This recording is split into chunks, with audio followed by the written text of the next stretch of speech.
Hi, I'm Brent. I'm the director of Tucson Parks and Recreation, and today I'm going to share with you a great story. So today I'm going to read you one of my favorite stories, and it's by Dr. Seuss, and it's called The Lorax.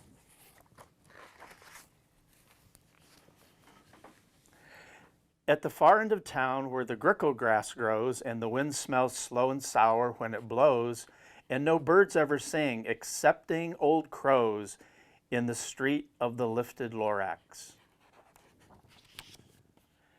And deep in the grickle grass, some people say, if you look deep enough, you can still see today where the Lorax once stood just as long as it could before somebody lifted the Lorax away. What was the Lorax, and why was it there, and why was it lifted and taken somewhere? From the far end of town where the grickle grass grows, the old Onceler still lives here. Ask him, he knows. You won't see the Onceler, don't knock at his door. He stays in his lurkum on top of his store. He lurks in his lurkum, cold under the roof, where he makes his own clothes out of muffled moof. And on special dank midnights in August he peeks out of his shutters, and sometimes he speaks and tells how the Lorax was lifted away. He'll tell you, perhaps, if you're willing to pay.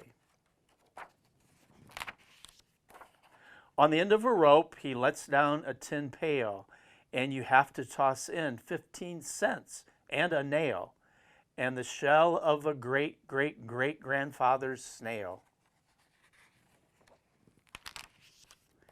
Then he pulls up the pail, makes a most careful count to see if you've paid him the proper amount.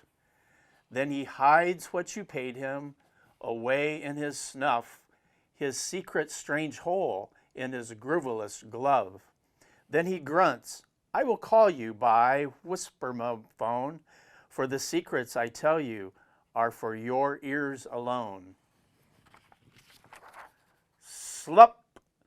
Down slups the whisper-phone to your ear, and the old Onceler's whispers are not very clear, since they have gone to come down through a snurgly hose, and he sounds as if he had smallish bees up his nose. Now I tell you, he says, with his teeth sounding gray, how the Lorax got lifted and taken away. It all started way back, such a long, long time back.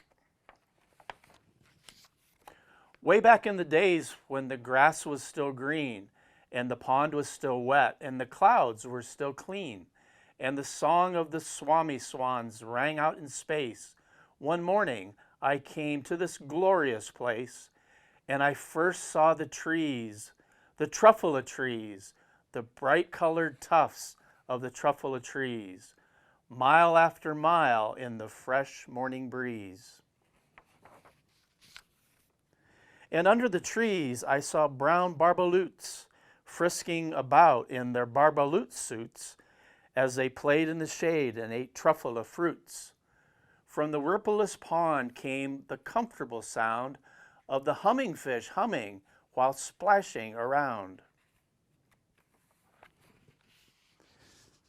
In no time at all I had built a small shop. Then I chopped down a truffula tree with one chop.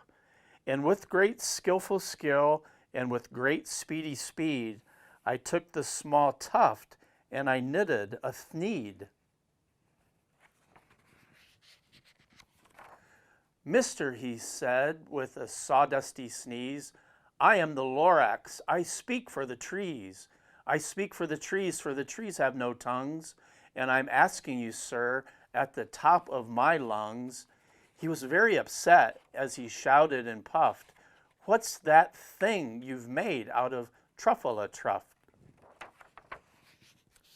Look, Lorax, I said, there's no cause for alarm. I chopped just one tree, and I'm doing no harm. I'm being quite useful. This thing is a thneed. A thneed's a fine something that all people need. It's a shirt, it's a sock, it's a glove, it's a hat. But it has other uses, yes, far beyond that. You can use it for carpets, for pillows, for sheets, or curtains, or covers for bicycle seats. The Lorax said, "Sir, you are crazy with greed. There is no one on earth who would buy that fool Thneed." But the very next minute I proved he was wrong, for just at that minute a chap came along, and he thought that the Thneed I had knitted was great. He happily bought it for $3.98. I laughed at the Lorax. "You poor stupid guy. You never can tell what some people will buy." "I repeat," cried the Lorax, "I speak for the trees." "I'm busy," I told him. "Shut up, if you please." I rushed across the room and in no time at all built a radio phone. I put in a quick call. I called on my brothers and uncles and aunts, and I said, "Listen here, here's a wonderful chance for the whole Onceler family to get mighty rich. Get over here fast, take the road to North Nitch. Turn left at the Weewalkin', sharp right at South Stitch." And in no time at all, in the factory I built, the whole Onceler family was working full tilt. We were all knitting Thneeds, just as busy as bees, to the sound of the chopping of truffula trees. Then, oh baby oh, how my business did grow. Now chopping one tree at a time was too slow, so I quickly invented my super axe hacker, which whacked off 4 truffula trees at one smacker. We were making Thneeds 4 times as fast as before, and the Lorax, he didn't show up anymore. But then the next week, he knocked at my new office door. He snapped, "I'm the Lorax who speaks for the trees, which you seem to be chopping as fast as you please. But I'm also in charge of the brown barbaloots, who played in the shade in their barbaloot suits and happily lived eating truffula fruits. Now, thanks to your hacking my trees to the ground, there's not enough truffula fruit to go around.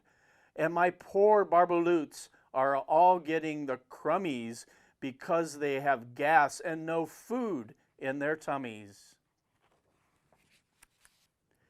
They loved living here, but I can't let them stay. They'll have to find food, and I hope that they may. Good luck, boys," he cried as he sent them away. I, the Onceler, felt sad as I watched them all go, but business is business, and business must grow, regardless of crummies and Tommies, you know. I meant no harm, I most truly did not, but I had to grow bigger, so bigger I got. I biggered the factory, I biggered my roads, I biggered my wagons, I biggered the loads of the Thneeds I shipped out. I was shipping them forth to the south, to the east, to the west, to the north. I went right on biggering, selling more Thneeds, and I biggered my money, which everyone needs. Then again he came back. I was fixing some pipes when that old nuisance Lorax came back with more gripes. "I am the Lorax." He coughed and he whiffed.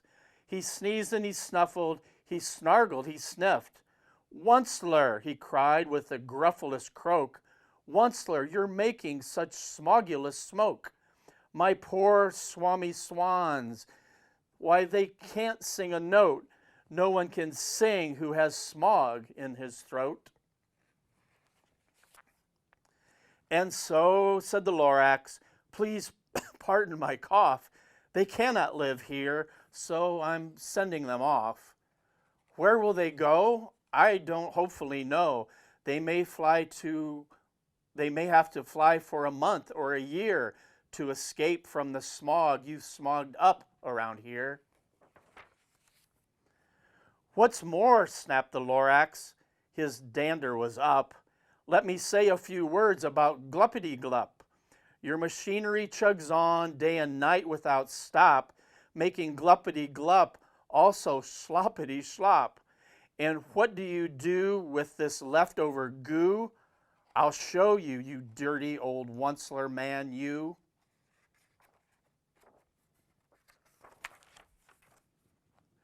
You're glumping the pool where the humming fish hummed.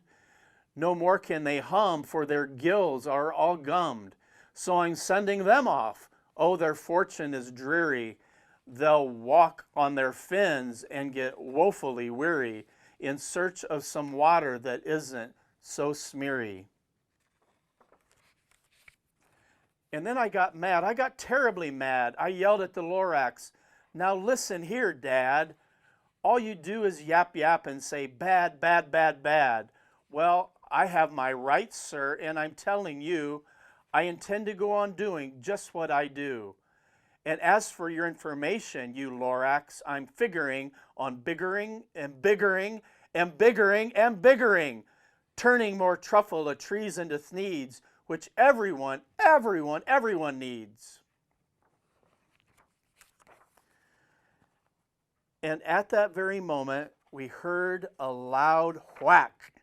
From outside in the fields came a sickening smack of an axe on a tree. Then we heard that tree fall, the very last truffula tree of them all. No more trees, no more thneeds, no more work to be done. So in no time, my uncles and aunts, every one, all waved me goodbye. They jumped into my cars and drove away under the smoke-smuggered stars. Now all that was left neath the bad-smelling sky was my big empty factory, the Lorax and I. The Lorax said nothing, just gave me a glance, just gave me a very sad, sad backward glance as he lifted himself by the seat of his pants, and I'll never forget the grim look on his face when he hoisted himself and took leave of this place through a hole in the smog without leaving a trace. And all the Lorax left here in this mess was a small pile of rocks with the one word, unless. Whatever that meant, well, I just couldn't guess. That was long, long ago, but each day since that day, I sat here and worried away. Through the years, while my buildings have fallen apart, I've worried about it with all of my heart.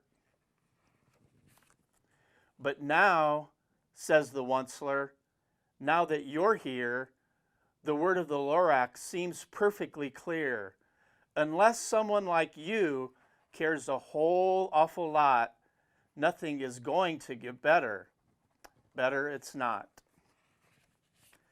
So, catch, calls the onceler. He lets something fall. It's a truffula seed. It's the last one of all. You're in charge of the last of the truffula seeds, and truffula trees are what everyone needs. Plant a new truffula, treat it with care, give it clean water and feed it fresh air. Grow a forest, protect it from axes that hack, then the Lorax and all of his friends may come back. My favorite story. Enjoy.